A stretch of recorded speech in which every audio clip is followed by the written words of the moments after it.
Welcome to the Professional Certifications channel. In this video, we will explore common questions asked by JCI surveyors and provide answers on the prevention and control of infections, PCI. Tell me, what do you know about infection control? Infection control is a set of practices and protocols designed to prevent the spread of infections in healthcare settings. It focuses on protecting patients, staff, and visitors by breaking the chain of infection. Key elements include 1. Hand hygiene, the cornerstone of infection prevention. Regular and proper handwashing or the use of alcohol-based hand sanitizers can significantly reduce the transmission of pathogens. 2. Use of personal protective equipment, PPE, wearing gloves, gowns, masks, and eye protection when appropriate helps prevent contact with infectious materials. 3. Environmental cleaning, regular disinfection of surfaces and equipment minimizes contamination risks. 4. Isolation precautions. Infectious patients may require special precautions, such as being placed in negative pressure rooms to contain airborne pathogens. 5. Staff training. Continuous education ensures all healthcare workers are aware of protocols, including how to handle spills, needle stick injuries, or body fluid exposure. By adhering to these practices, healthcare institutions create safer environments for everyone. Infection control isn't just a policy, it's a responsibility. Tell me how to prevent the spread of infection in your institution? Preventing the spread of infection in healthcare settings requires strict adherence to proven protocols. 1. Hand hygiene. Ensure all staff, patients, and visitors follow proper handwashing techniques or use alcohol-based sanitizers frequently. 2. Use of PPE. Wear gloves, gowns, masks, and eye protection as required, especially when caring for infectious patients or handling hazardous materials. 3. Isolation precautions. Place patients with communicable diseases in designated isolation or negative pressure rooms to prevent cross-contamination. 4. Environmental cleaning. Clean and disinfect surfaces, equipment, and high-touch areas regularly with approved disinfectants. 5. Sterilization of tools. Ensure all medical equipment is properly sterilized and single-use items are disposed of correctly. 6. Vaccination. Encourage staff to stay up to date with vaccinations, including flu and hepatitis, to reduce the risk of disease transmission. 7. Education and monitoring. Train healthcare workers on infection prevention practices and monitor compliance through regular audits. By following these steps, we can create a safe environment for patients, staff, and visitors, reducing the risk of infections effectively. Tell me, what do you do if you are required to assist a procedure for an infectious patient? When assisting a procedure for an infectious patient, strict infection control protocols must be followed. 1. Wear personal protective equipment, PPE. Put on appropriate PPE, including gloves, gown, mask, or respirator if required, and eye protection, based on the patient's infection type. 2. Prepare the environment. Ensure the procedure is performed in a designated area, such as an isolation room or negative pressure room if airborne precautions are necessary. 3. Use dedicated equipment. Use single-use or dedicated equipment for the patient. If reusable equipment is needed, ensure it is cleaned and disinfected properly afterward. 4. Limit exposure. Minimize the number of people involved in the procedure to reduce exposure risk. 5. Dispose of waste safely. Dispose of all used materials, such as gloves, gowns, and procedure supplies, in biohazard containers according to infection control protocols. 6. Perform hand hygiene. Wash hands or use an alcohol-based sanitizer immediately after removing PPE and before touching any non-contaminated surfaces. By following these steps, you can safely assist the procedure while protecting yourself, the patient, and others from the risk of infection. How do you know if the negative pressure room is working? A negative pressure room is designed to prevent the spread of airborne pathogens by ensuring that air flows into the room but not out. Here's how you can verify if it's functioning correctly. 1. Check the air pressure monitor. Most negative pressure rooms have a pressure monitoring device or gauge that displays real-time data. Ensure the reading shows a negative pressure relative to the adjacent areas.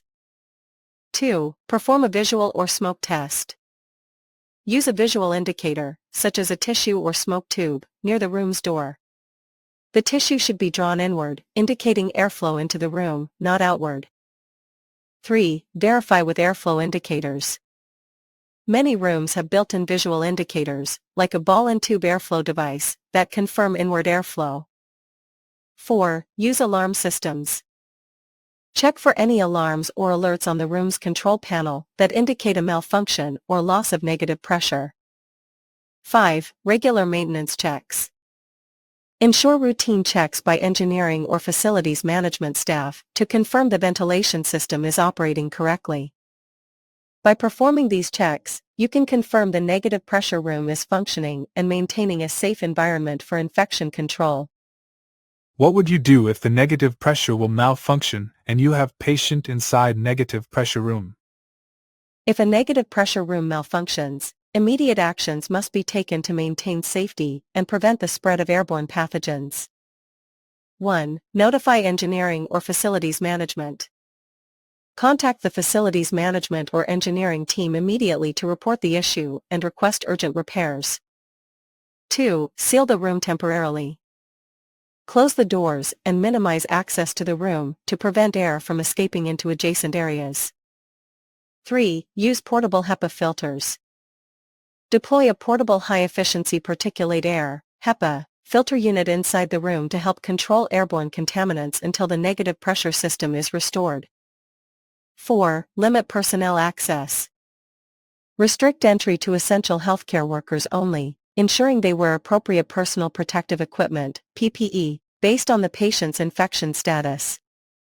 5. Relocate the patient if necessary. If repairs cannot be made quickly, relocate the patient to another functioning negative pressure room, if available. Ensure the patient wears a surgical mask during transfer to reduce airborne pathogen spread. 6. Follow infection control protocols. Clean and disinfect the affected room thoroughly once it is no longer in use and after the repairs are complete. 7. Document the incident. Record the malfunction, actions taken, and any impact on patient care. This helps with follow-up, process improvement, and compliance with infection control standards. By responding promptly and effectively, you can ensure the safety of the patient, healthcare workers, and the surrounding environment. What would you do if you were pricked with used needle or had a blood/body fluids exposure? If you're pricked with a used needle or exposed to blood or body fluids, take these steps immediately. 1. Clean the affected area. For a needle stick, wash the area thoroughly with soap and water, without scrubbing. If there's splashing to the eyes, nose, or mouth, rinse with plenty of water or saline for at least 10 minutes. 2. Report the incident. Notify your supervisor or manager immediately and document the incident. 3. Seek medical attention. Visit the occupational health clinic or emergency department promptly for evaluation and post-exposure prophylaxis, PEP, if necessary. 4. Baseline testing. Follow protocols for baseline testing for bloodborne pathogens like HIV, hepatitis B, and hepatitis C.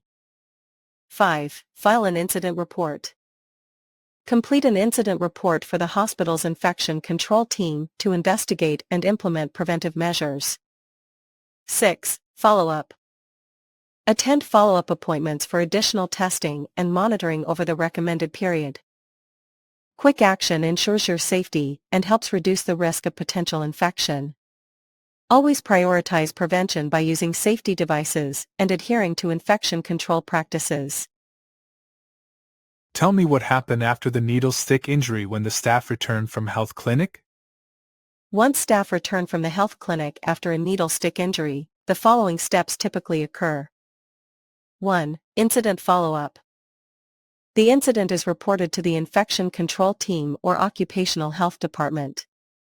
The circumstances of the injury are reviewed to identify potential risks and preventive measures. 2. Documentation. The staff member completes an incident report detailing the event, the source patient, if known, and the actions taken.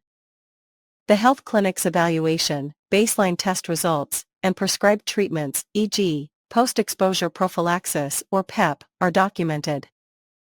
3. Monitoring and testing. The staff member is scheduled for follow-up blood tests to monitor for any potential infections, e.g., HIV, hepatitis B, hepatitis C, based on hospital protocols and health clinic recommendations. Testing typically occurs at baseline, 6 weeks, 3 months, and 6 months.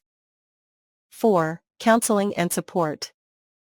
The staff member may receive counseling about the risks and the importance of adhering to any prescribed treatments or precautions. Emotional support is offered to alleviate stress or anxiety related to the incident. 5. Preventive measures review. Infection control conducts a review to identify if the injury resulted from improper technique or equipment failure. Staff are reminded about needle safety protocols and the proper use of safety-engineered devices to prevent future incidents. This comprehensive follow-up ensures the staff member's health and safety while improving workplace practices to reduce risks. What will you do if you witness blood or body fluid spill?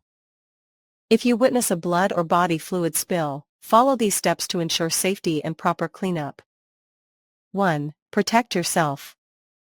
Immediately put on appropriate personal protective equipment, PPE, such as gloves, gown, mask, and eye protection, depending on the spill size and risk. 2. Restrict access.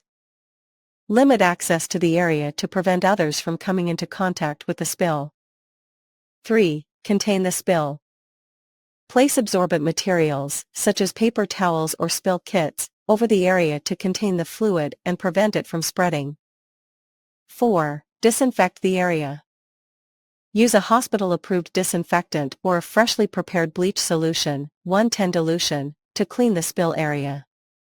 Allow the disinfectant to remain on the surface for the recommended contact time to kill pathogens. 5. Clean up the spill. Carefully clean up the spill starting from the edges and working toward the center to avoid spreading contaminants.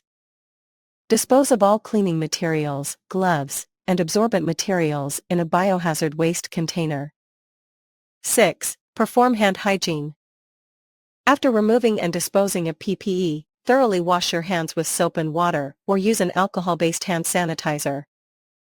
7. Report the incident. Notify the infection control team or your supervisor about the spill and document the incident as required by hospital policy. By following these steps, you help maintain a safe and clean environment while reducing the risk of infection transmission. How do you know if the items are good to be used? To ensure that medical items are safe and ready for use, follow these steps. 1. Check sterility indicators. Look for chemical indicators, e.g., color-changing tape or labels, on sterile packages to confirm proper sterilization during processing. Ensure the indicators match the expected color change, which signifies successful sterilization. 2. Inspect packaging integrity. Verify that the packaging is intact, with no tears, holes, moisture, or other damage. If the package is compromised, consider the item unsterile and do not use it. 3. Check expiration date. Review the expiration date on the packaging. Do not use items past their expiration date, as sterility and efficacy may be compromised. 4. Review labels and instructions. Ensure the label clearly indicates that the item is sterile and suitable for the intended purpose. Follow any specific instructions provided on the packaging for safe handling. 5. Proper storage. Confirm that the item has been stored in appropriate conditions, such as temperature-controlled environments, to maintain sterility and functionality. 6. Single-use items. Confirm whether the item is single-use or reusable. If it's single-use, ensure it has not been previously opened or used. 7. Reusable equipment. For reusable equipment, verify that it has undergone the proper cleaning, disinfection, or sterilization process according to the manufacturer's guidelines and institutional policies.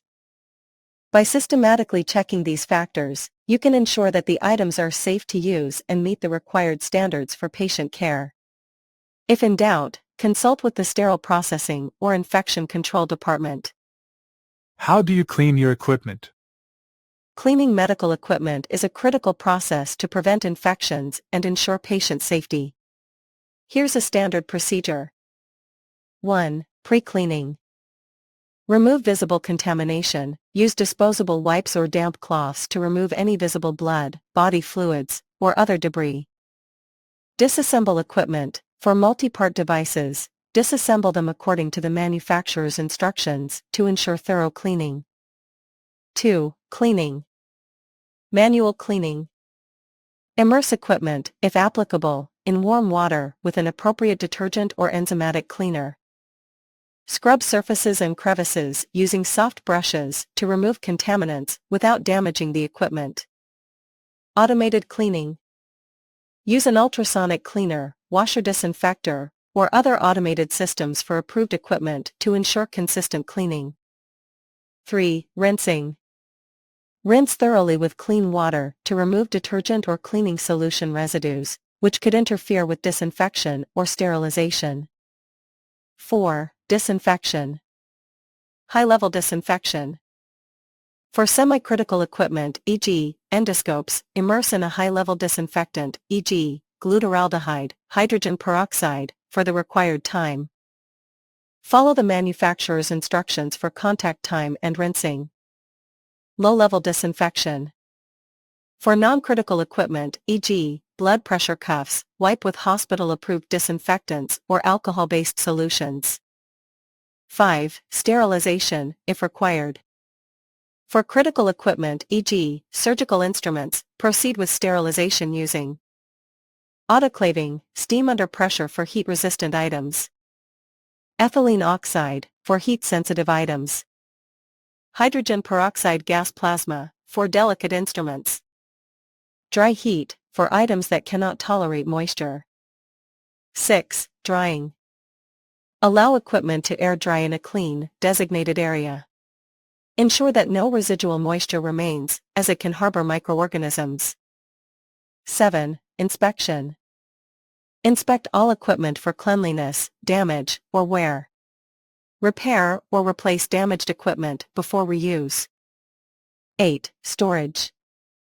Store cleaned and sterilized equipment in a clean, dry, and sterile environment, following the facility's storage protocols. 9. Documentation. Maintain records of cleaning, disinfection, and sterilization processes, especially for reusable medical devices, to comply with regulatory standards. By following these steps, you ensure that medical equipment is properly cleaned and safe for patient use. Always refer to the manufacturer's instructions and institutional policies for specific cleaning guidelines.